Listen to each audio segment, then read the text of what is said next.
Assalamualaikum warahmatullahi wabarakatuh. Kembali lagi di channel Berita Mistis. Untuk kisah kali ini masih ada sebuah cerita dari tulisannya MC Dik Tanya Demit. Dan untuk kisah yang akan saya bawakan kali ini, sebuah kisah yang berjudul Tumbal Tahun Baru. Sebelum kita lanjut ke ceritanya, tekan dulu tombol like video ini dan jangan lupa tekan juga tombol subscribe channel ini. Nyalakan juga lonceng notifikasinya agar tidak ketinggalan cerita-cerita lainnya. Dan buat teman-teman yang pengen belanja-belanja, nanti silahkan saja klik etalase yang ada di pojok kiri bawah, atau teman-teman bisa kunjungi link pembelian yang ada di kolom deskripsi. Dan seperti apa untuk kisah kali ini, langsung saja kita masuk ke ceritanya.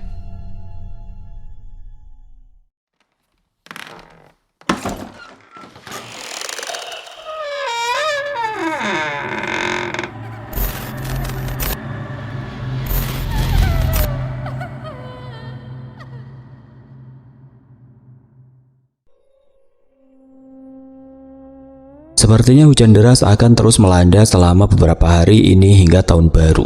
Setidaknya itu yang aku lihat di ramalan cuaca yang ada di ponselku pada saat ini. Tapi itu tidak menghilangkan niatku untuk melaksanakan malam tahun baru dengan teman-teman SMA aku yang dulu. Setelah hampir 10 tahun dari kelulusan itu, akhirnya kami berkumpul kembali. Dan kini mulai membahas tempat mana yang akan kami gunakan untuk meriahkan malam pergantian tahun baru nanti. Aku duduk berempat bersama ketiga temanku di salah satu kafe yang ada di Dago Atas.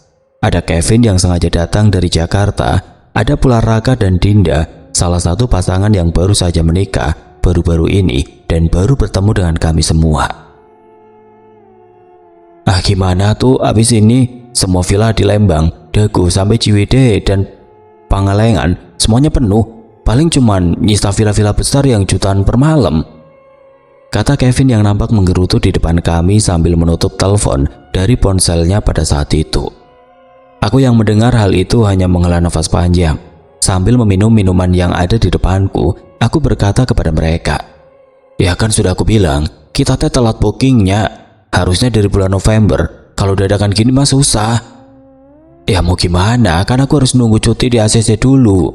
Setelah itu baru bisa pulang dari Jakarta," balas Kevin sambil melirik ke arahku. Kevin langsung melirik ke arah Raka dan Dinda, lalu tidak lama kemudian dia berkata, "Din, bukannya keluargamu itu punya villa katanya? Dulu kamu pernah nawarin waktu kita mau ngeliwat ketika SMA, tapi karena kejauhan dari Bandung nggak jadi dipakai villanya," tanya Kevin dengan wajahnya yang nampak frustasi. "Ada sih, tapi udah kepake sama si Emang. Katanya keluarganya mau malam tahun baruan di sana. Bener kan, Yang?" kata Dinda sambil melirik ke arah Raka. "Terus gimana? Kamu ada solusi nggak, Dik?" tanya Kevin yang kembali bertanya kepada aku. Aku hanya menggelengkan kepala. Aku mana tahu villa-villa yang disewakan. Toh seumur hidupku aku hanya dengan mereka. Aku bisa tahu hal-hal seperti ini. Sebagai anak yang ekonominya lebih rendah dari mereka semua, aku nggak tahu apa-apa.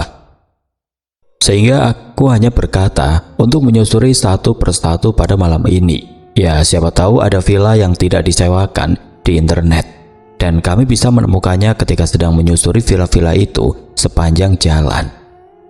Tapi baru saja aku berkata seperti itu, telepon Dinda berbunyi. Hal itu tentu saja membuat kami semua melirik ke arahnya. "Telepon dari siapa, Din?"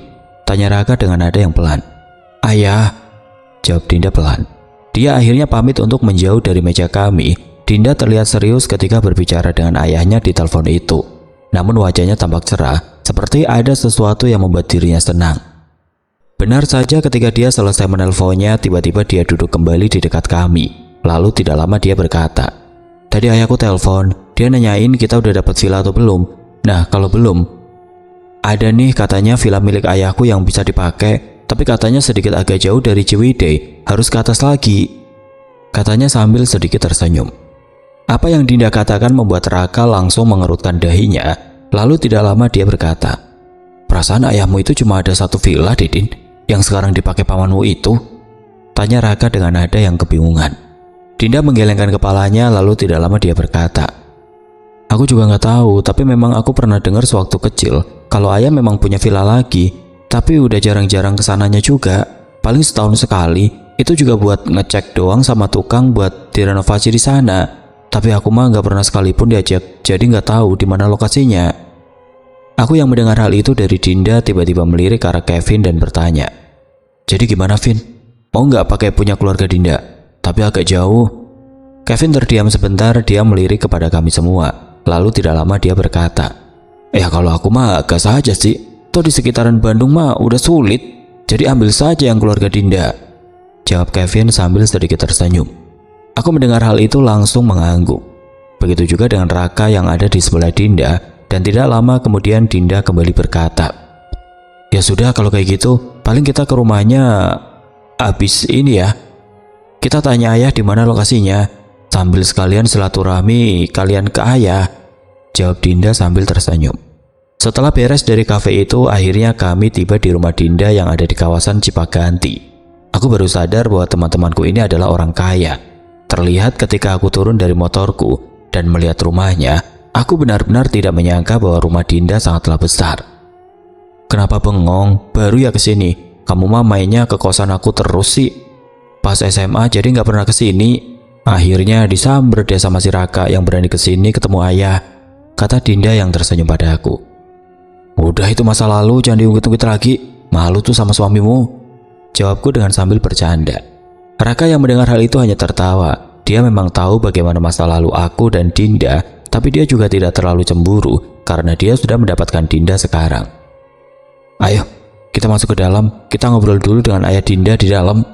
Kata Raka yang mengajakku dan Kevin untuk masuk ke dalam. Akhirnya kami masuk dan menunggu di ruang tamu. Tidak lama Pak Arya yang merupakan ayah Dinda turun dari lantai 2. Dia menatap kami semua. Dan tidak lama dia tersenyum pelan sambil menyalami aku dan Kevin yang duduk di sana.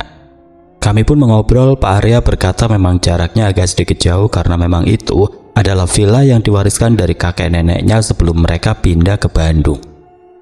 Tapi dia berkata bahwa villa itu memang terawat meskipun jarang ditempati karena ada penjaga villa bernama Mang Dule yang selalu mengecek kondisi villa itu. Jadi nanti kalian ketemu Mang Dule saja buat ambil kuncinya. Bilang saja perintah Pak Arya, kata Pak Arya sambil tersenyum pelan kepada kami semua. Namun ada beberapa hal yang harus kalian patuhi di sana ya. Nanti deh, saya beritahu kepada Dinda ya ketika waktunya tiba. Kami semua mengangguk, rasa frustasi yang tadi kami rasakan secara perlahan berubah menjadi kebahagiaan. Kami benar-benar tidak sabar bahwa kami akan melakukan malam bergantian tahun di tempat yang sedikit terpencil. Sehingga kami bebas untuk melakukan pesta dan menyalakan kembang api yang sudah disiapkan oleh Kevin untuk acara tersebut. Dinda yang mendengar hal itu juga berterima kasih kepada Pak Arya, begitu juga Raka. Dan setelah kami berbincang-bincang, kami pun akhirnya pamit dan berkata bahwa kami akan berkumpul di Terminal Ciwidey di tanggal 31 Desember untuk berangkat ke villa tersebut untuk melakukan pesta malam tahun baru di sana.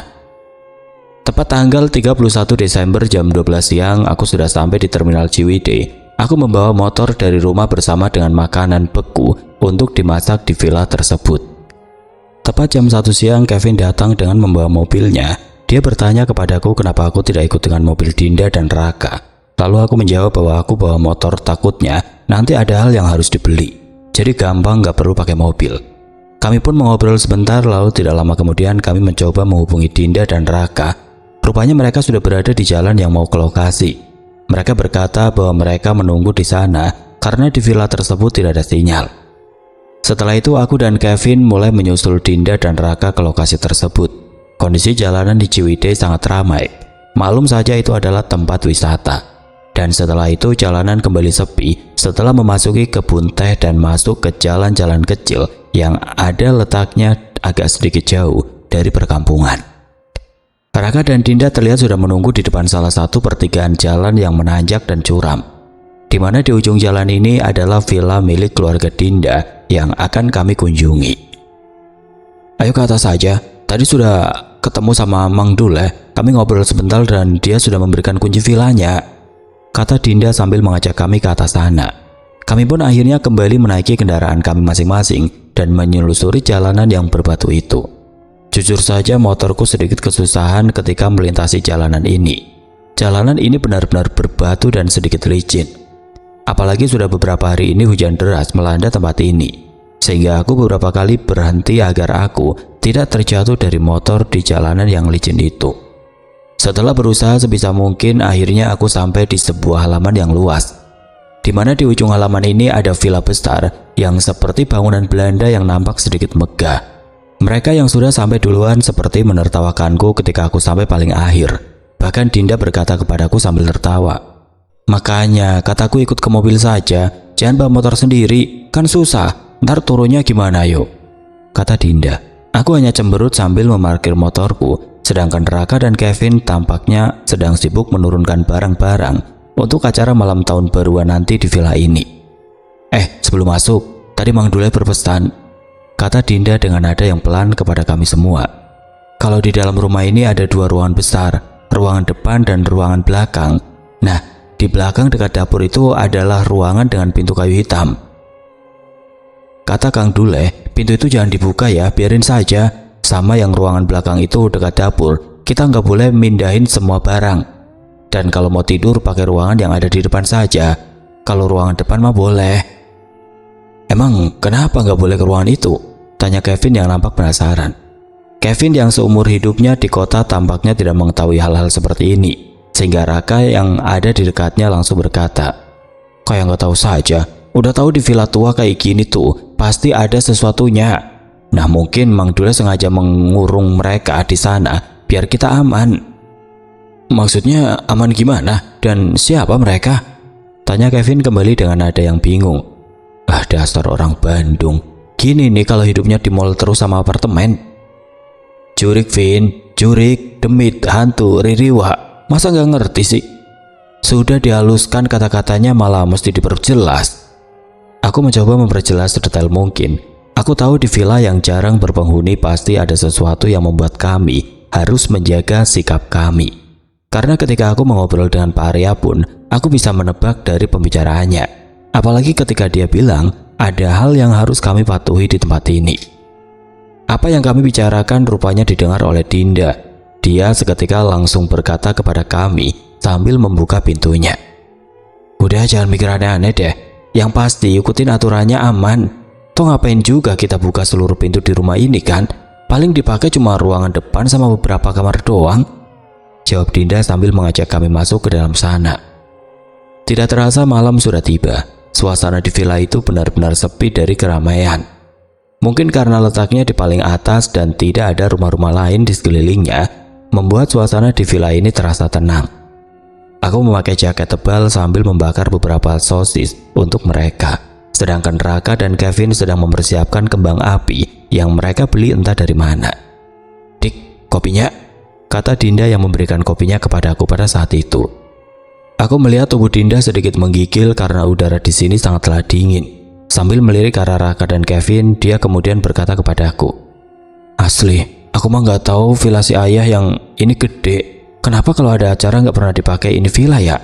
Padahal mah si Emang itu pakai villa yang ini aja.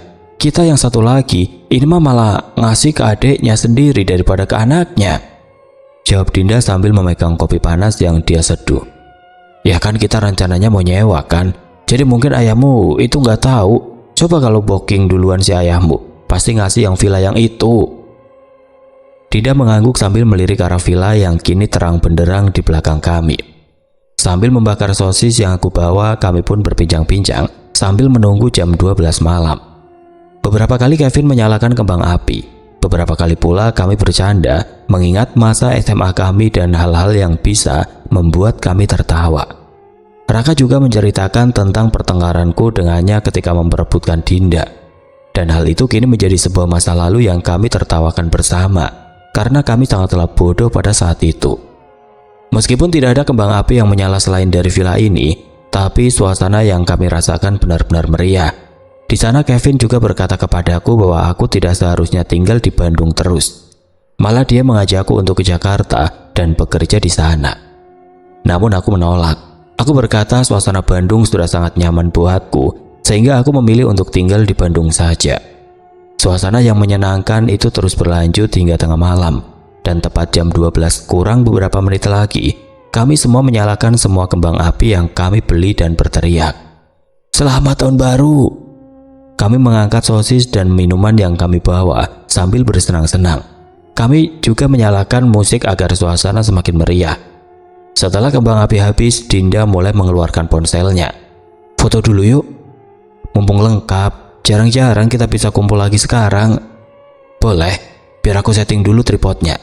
Jawabku yang langsung berlari ke dalam villa dan membawa tripod yang aku bawa. Aku mencari posisi yang pas untuk menaruh ponselku.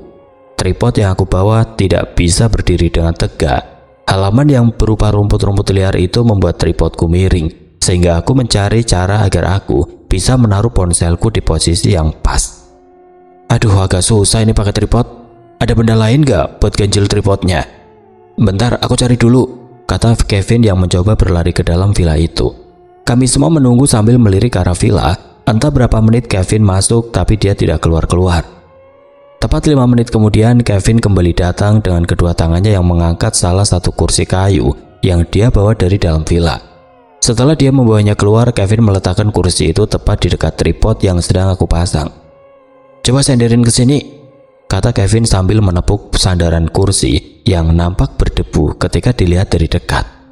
Dinda menatap kursi itu. Wajahnya yang tadi tersenyum cerah mendadak berubah menjadi datar. Lalu tidak lama kemudian dia seperti merasa ada yang aneh dengan kursi itu. Dia berjalan perlahan ke arah Kevin dan bertanya kepadanya, Vin, kamu ambil kursi dari mana? Dari dalam, itu dekat lorong ke arah dapur. Soalnya di depan adanya sofa semua. Berat bawa sendirian, jawabnya dengan nada yang santai. Raka yang sedang memegang sosis di tangannya langsung menjatuhkan makanannya. Lalu dia menatap Dinda dan tidak lama kemudian menatap kursi itu dengan tatapan waspada. Lorong dekat dapur, kata Raka dengan nada yang pelan. Itu kan area belakang. Emang kenapa sih? Cuma kursi doang kok. Kan yang nggak boleh itu masuk ke ruangan belakang dekat dapur, tanya Kevin kembali. Aduh, nggak denger ini anak. Itu tadi kan Dinda bilang, selain nggak boleh masuk ke ruangan dapur, nggak boleh mindahin barang-barang yang ada di belakang. Ya elah, cuma beberapa detik aja kok. Ntar dibalikin lagi, balas Kevin lagi. Enggak, potong Dinda sambil menggelengkan kepala. Balik ke tempatnya lagi, balas Dinda dengan setengah berteriak. Dinda cemberut dan Kevin hanya bisa mengangguk ketika tuan rumah berkata seperti itu. Suasana pesta itu mendadak hilang. Kevin menggerutu. Dia terlihat tersinggung, namun dia tidak bisa membantah lagi ketika Dinda berkata seperti itu. Kevin akhirnya membawa kursi itu kembali masuk ke dalam villa. Raka yang berada di dekat Dinda langsung menenangkannya agar dia tidak marah. Kami semua menunggu Kevin kembali setelah dia membawa kursi itu. Namun entah mengapa setelah hampir 10 menit dia berada di dalam villa itu, Kevin seperti belum kembali dari dalam villa. Kenapa sih Kevin belum balik? Kataku pada Raka. Masa gitu aja bete sih? Raka menggelengkan kepalanya. Dia melirik ke arah Dinda, dan Dinda nampak bersalah karena dia seperti tersulut emosinya, sehingga dia berkata kepada kami berdua, kita cari Kevin yuk, perasaanku gak enak ini. Kami bertiga akhirnya bergegas masuk ke dalam villa. Ruangan depan yang tadinya hangat kini terasa lembab dan dingin. Sisa-sisa minuman dan cemilan di meja ruang tamu terlihat berantakan, namun tidak ada tanda-tanda keberadaan Kevin di sana. Vin, Kevin, teriak Raka dengan suaranya yang menggema di ruangan yang luas itu. Tidak ada jawaban dari Kevin. Hal itu tentu saja membuat kami menjadi panik. Vin, udahlah, nggak lucu tau nggak? Kataku sambil sedikit berteriak. Kami pun berjalan semakin dalam melewati ruangan depan, hingga akhirnya sampai ke lorong di mana Kevin mengambil kursi itu. Terlihat kursi tersebut sudah ada di tempatnya, dan kami masih kebingungan ketika tidak melihat Kevin di sekitar kursi tersebut. Kemana ya dia? Kata Dinda kepada kami berdua.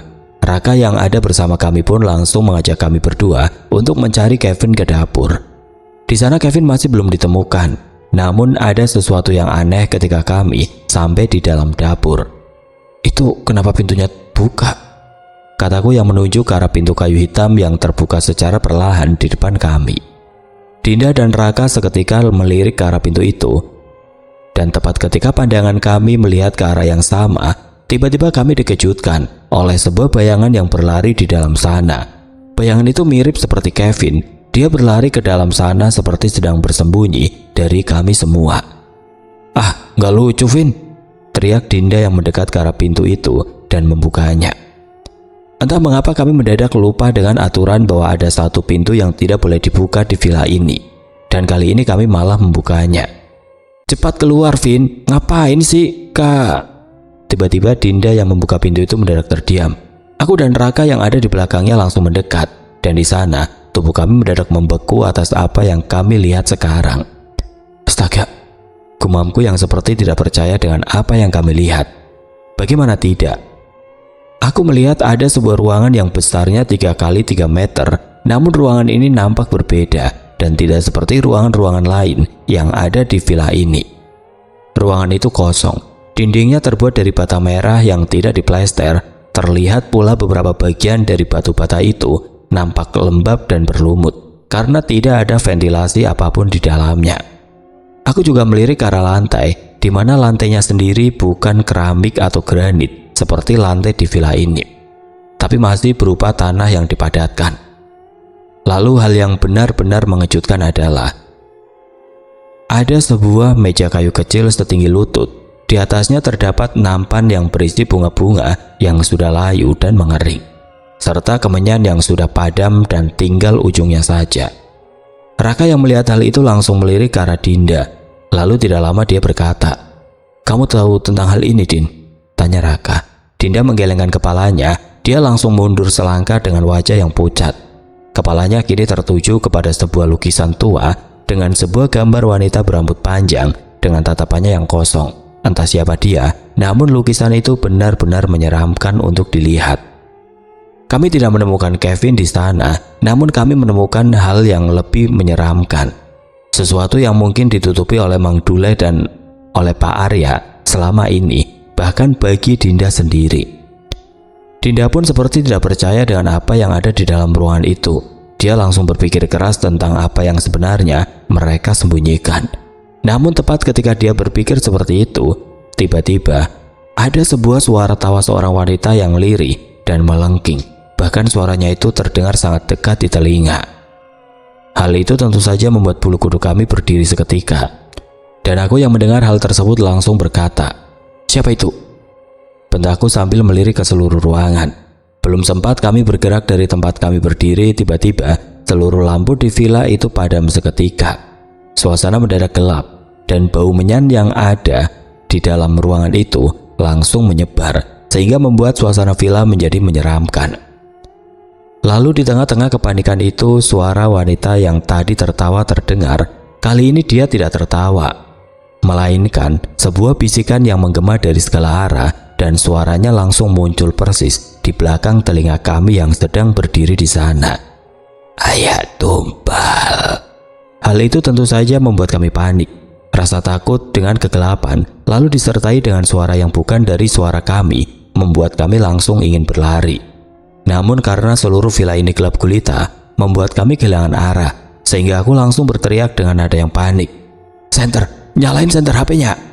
teriakku dengan nada yang panik. 3 cahaya ponsel langsung menyala secara bersamaan. Cahayanya langsung menerangi tempat kami berdiri sekarang. Tapi tepat ketika cahaya itu mulai memperlihatkan kondisi villa yang gelap itu, tiba-tiba ada sesuatu yang tidak kami duga muncul.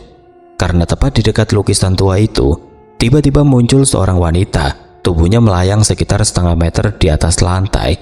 Dia mengenakan gaun putih kusam dengan kerudung transparan panjang yang menutupi sebagian rambutnya yang hitam dan acak-acakan. Wajahnya tampak pucat, sangat kontras dengan kedua matanya yang merah menyala dan menatap kami dengan tatapan yang menyeramkan. Namun hal yang paling mengerikan adalah bibirnya. Wanita itu tiba-tiba tersenyum lebar, bahkan sangat lebar sehingga memperlihatkan gigi-giginya yang hitam legam. Dia seolah-olah sedang menyambut kedatangan kami dengan penuh kegembiraan. Dan hal itu tentu saja membuatku langsung berteriak kembali ketika melihat sosok itu tepat di depan kami semua. "Lari!" teriakku dengan sekuat tenaga. Tanpa pikir panjang, kami bertiga langsung membalikkan badan dan berlari dari ruangan itu. Dinda benar-benar menjerit ketika melihat sosok tersebut, dan Raka menarik tangan Dinda agar segera keluar dari ruangan itu secepat mungkin. Namun tepat di ujung lorong yang belok ke arah ruang tengah, tiba-tiba ada seseorang yang berlari kencang dari arah berlawanan. Kami sama-sama tidak bisa memperlambat kecepatan kami, sehingga dalam hitungan detik kami saling menabrak satu sama lain. Brak! Kami saling bertabrakan dengan sangat keras. Aku terpental ke belakang dan jatuh ke lantai. sedangkan Raka menahan tubuh Dinda yang akan menabrak dinding yang ada di dekatnya. "Woi, ada apa sih? Sakit tahu nggak?" teriakku sambil menahan rasa sakit. Ternyata orang yang kami tabrak itu adalah Kevin yang muncul entah dari mana. Dia menggerutu ketika kami semua terjatuh di lorong tersebut. Tepat ketika kami kesakitan karena saling menabrak satu sama lain, lampu yang ada di villa tersebut mendadak menyala kembali. Lampu villa yang terang itu langsung menyilaukan mata kami yang sudah beradaptasi dengan kegelapan di villa ini. Suasana mendadak hening. Suara tawa dari wanita tadi hilang seketika. Tepat ketika lampu menyala terang, Raka langsung berdiri dan menarik baju Kevin dengan nafasnya yang terlihat sangat berat. "Kamu kemana saja?" bentak Raka. "Kita cari kemana-mana nggak nemu. Kita panggil-panggil nggak nyaut." Kevin langsung melepas cengkeraman Raka dengan kasar. Lalu tidak lama dia berkata, "Apaan sih? Aku tadi lagi kamar mandi, lagi boker," jawabnya sambil menggerutu. "Boker?" tanyaku dengan nada yang tidak percaya. "Iya boker, tadi itu keluar karena mati lampu. Dan pas keluar dari kamar mandi, dengar si Dinda teriak, makanya panik," jawab Kevin sambil menatap kami satu persatu. "Bentar," potongku kembali. "Kamu gak dengar kita manggil-manggil tadi?" Kevin menggelengkan kepala. Dia mengerutkan dahinya sambil menatap kami yang nampak kebingungan. Sepertinya Kevin tidak tahu apa yang terjadi. Suara kami tidak sampai kepadanya, dan dia hanya dengar suara teriakan Dinda ketika dia keluar dari kamar mandi. "Sebenarnya ada apa sih? Kenapa kalian pucat begitu? Ada apa sih emangnya?" tanya Kevin sekali lagi, kali ini dengan nada yang serius. Kami terdiam sebentar sambil melirik satu sama lain. Raka terlihat mengusap-ngusap Dinda yang masih shock atas apa yang kami lihat tadi. Lalu tidak lama aku menjawab pertanyaan Kevin pada saat itu. "Kami melihat penampakan, Vin. Di belakang sana ada perempuan melayang." Kevin mendadak terdiam. Dia melirik ke arah lorong dapur yang kiri terang, namun sunyi seperti tidak ada apapun di dalam sana.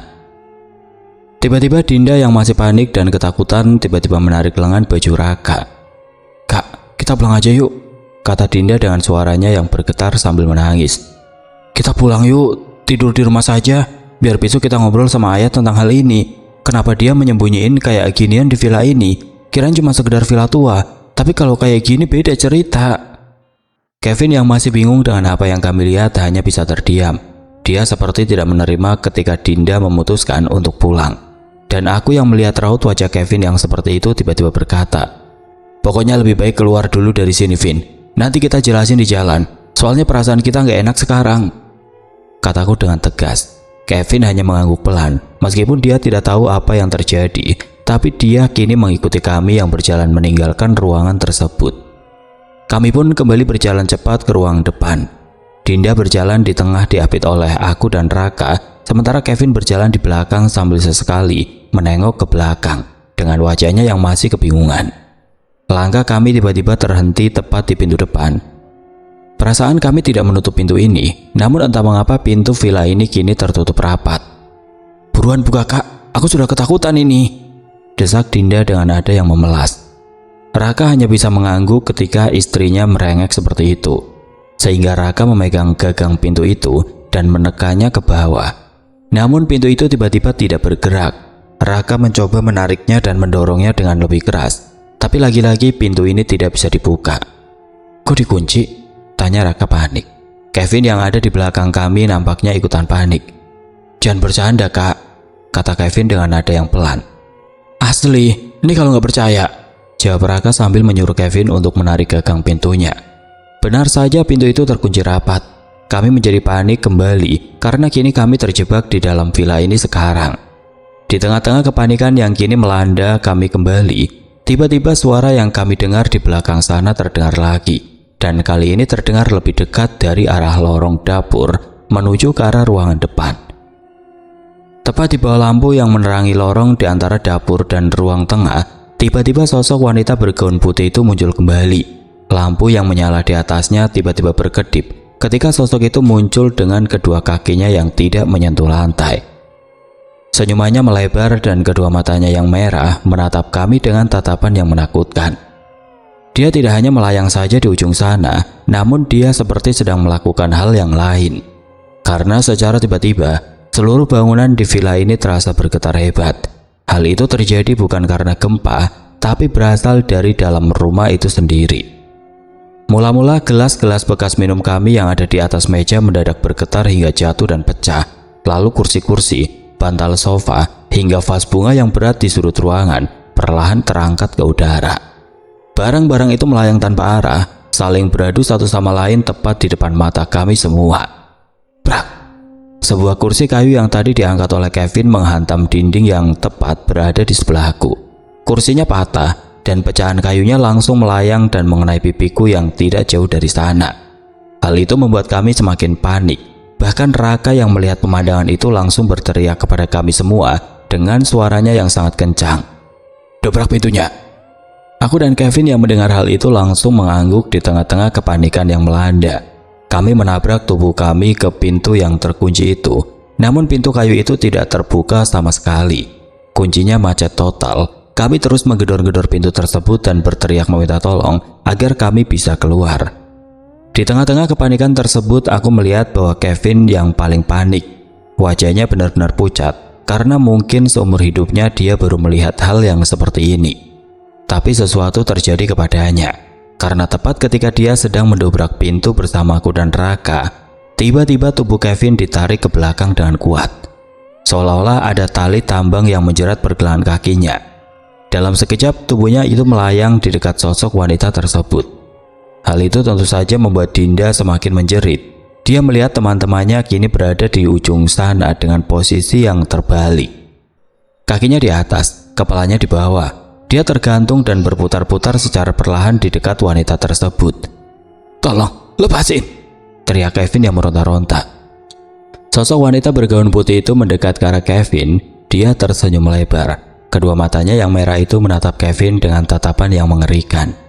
Tangannya yang pucat dengan kukunya yang tajam kini menyentuh betis Kevin secara perlahan. Lalu kuku-kukunya itu secara perlahan ditancapkan ke kulit betis Kevin dan menariknya ke bawah.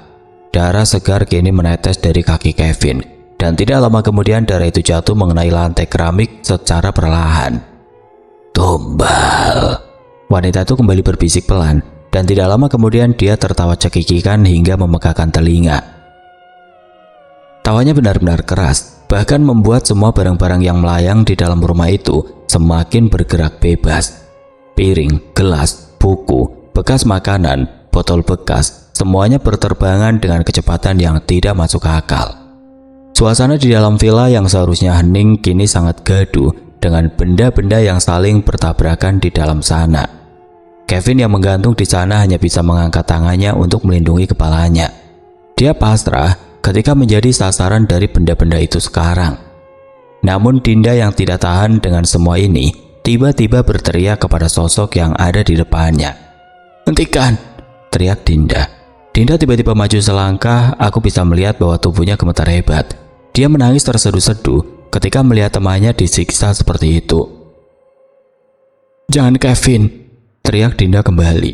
Sambil menatap sosok wanita itu, dia kembali berkata, "Kalau mau tumbal, jangan dia.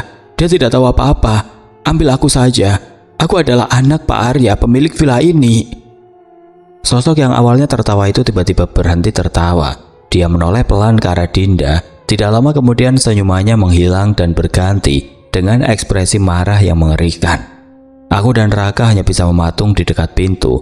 Kami terlalu takut untuk melakukan apapun atas apa yang terjadi kepada Kevin atau Dinda di sana. Wanita itu tiba-tiba melayang pelan. Salah satu tangannya terangkat seperti sedang ingin mencekik leher Dinda dari kejauhan. Dinda nampaknya sudah siap. Dia tidak mau Kevin menjadi korban dan dia memilih untuk mengorbankan dirinya sendiri. Namun tepat beberapa meter lagi wanita itu akan sampai ke Dinda. Tiba-tiba, kaca jendela besar yang ada di samping pintu utama pecah berantakan. Nampak ada seseorang yang melompat masuk dari luar dengan tergesa-gesa. Hal itu tentu saja membuatku dan Raka langsung melirik ke arah jendela. Dan di sana ada seseorang yang berdiri dengan nafasnya yang berat dan menatap sosok itu dari arah luar villa ini dengan tatapan yang marah. Itu Mang Dule," kata Raka dengan nada yang sedikit lega. "Berhenti!" teriak Mang Dule. Suaranya menggelegar, bahkan aku dan Raka langsung menutup kedua telingaku karena teriakannya sangat keras. Mang Dule langsung masuk melalui jendela, lalu mendekat ke arah sosok wanita itu sambil bergumam sesuatu. Wanita itu langsung menoleh ke arah Mang Dule, lalu tidak lama dia menggelengkan kepalanya. Rambut panjangnya berkibar meskipun tidak ada angin di ruangan itu, dan sosok wanita itu menuju ke arah Kevin seolah-olah nyawanya sudah dia pegang. Tapi Mang Dule terus maju, mulutnya terus bergumam seperti sedang membacakan sesuatu yang tidak kami mengerti. Bahkan dia mengeluarkan sesuatu dari saku jaketnya, seperti sebuah garam kasar yang bercampur dengan bunga melati yang sudah kering. Dia melemparkan benda itu tepat di wajahnya, dan tidak lama kemudian sosok wanita itu langsung menjerit. Suaranya melengking tinggi hingga membuat telinga kami langsung berdengung.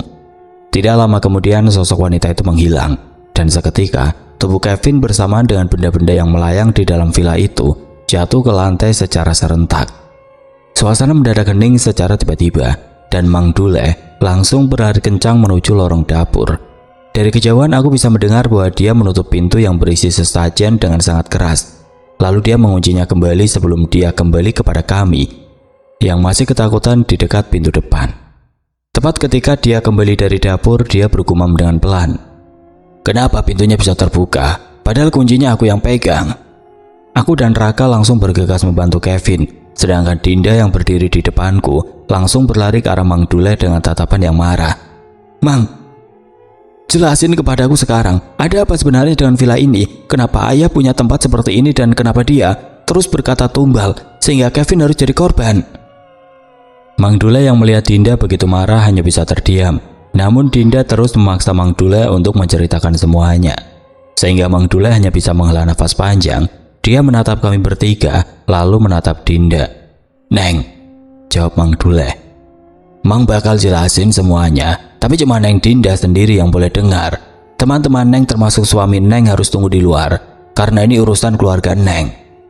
Dinda menoleh ke arah kami. Raka dan aku langsung mengangguk pelan dan langsung berjalan sambil membawa Kevin keluar melalui jendela yang pecah tadi. Aku langsung berlari ke arah mobil Kevin untuk membawa kotak P3K untuk mengobati luka di kakinya. Dan terdengar dengan samar bahwa Dinda dan Mang Dule sedang berbicara serius di dalam villa ketika kami mengobati luka Kevin di luar. Hampir setengah jam Dinda berbicara dengan Mang Dule di dalam sana. Kami tidak bisa mendengar apa yang mereka bicarakan, tapi kami melihat ekspresi Dinda yang menangis dan marah. Dan akhirnya aku bisa melihat sebuah kekecewaan yang besar dari kedua matanya, sehingga dia langsung membalikkan badan keluar dari villa dan mengajak Raka untuk pergi dari villa ini secepatnya. "Ayo pulang," kata Dinda dengan sisa tangisnya yang belum kering dari kedua matanya. "Jangan menunggu pagi, langsung berkemas dan pergi tinggalkan villa ini."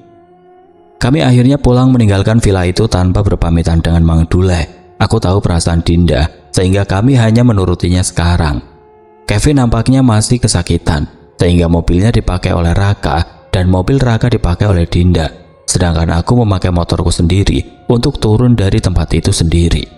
"Setelah nyampe Ciwidey kita berhenti ya," kata Dinda sambil menahan rasa sedihnya yang masih bergejolak di hatinya. Kami berhenti tepat di pom bensin yang masih buka. Waktu terlihat sudah menunjukkan jam 3 pagi, dan di sana Dinda mengajak kami untuk berkumpul di dekat musola yang ada di ujung pom bensin tersebut. Di sana Dinda menceritakan semuanya pada kami, dari apa yang dia dengar dari Mang Dule.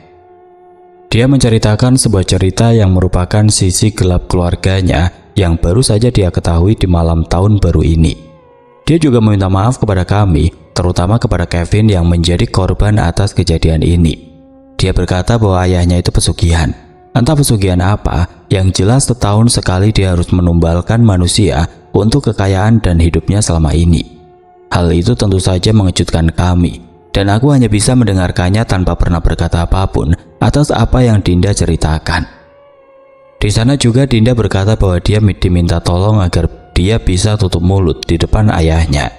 Anggap saja tidak ada kejadian apapun di malam itu, dan Mang Dule berkata bahwa hal ini dia lakukan demi keluarga. Jadi dia jangan memarahinya akibat kejadian ini. Setelah pembicaraan panjang itu, akhirnya kami memutuskan untuk menunggu pagi di pom bensin ini. Dan setelah itu kami pulang ke rumah masing-masing untuk memulihkan diri dari apa yang terjadi di dalam villa tersebut. Semenjak kejadian itu kami jadi jarang berkabar satu sama lain. Kevin bahkan tidak mau dihubungi lagi oleh kami dan dia memilih kembali pulang ke Jakarta dan melupakan semuanya. Namun ada kabar bahwa rupanya Dinda juga sama. Dia memilih pergi dari rumah, memblokir nomor ayahnya dan mengganti nomornya. Dia mengajak Raka pindah keluar kota seminggu setelah kejadian itu. Aku mendapat kabar ini dari salah satu temanku yang bertemu dengan mereka di kota tersebut. Katanya Dinda yang biasa hidup berkecukupan lebih memilih hidup sederhana sekarang. Dia menolak semua fasilitas yang diberikan ayahnya setelah tahu dari mana semua kekayaan itu berasal. Dia memilih untuk hidup dari Raka. Meskipun hidupnya tidak semewah ketika di rumah, tapi dia berusaha untuk tidak kembali dan bertemu ayahnya lagi sekarang. Sedangkan aku masih menetap di Bandung. Dan setiap kali aku melewati jalanan Ciwidey ini, aku selalu teringat dengan kejadian itu, terutama suara tawa dari wanita yang mengerikan tersebut. Bagiku, malam tahun baru yang seharusnya ramai kini menjadi sebuah kenangan yang mengerikan. Dan itu selalu terbayang, bahkan hingga saat ini.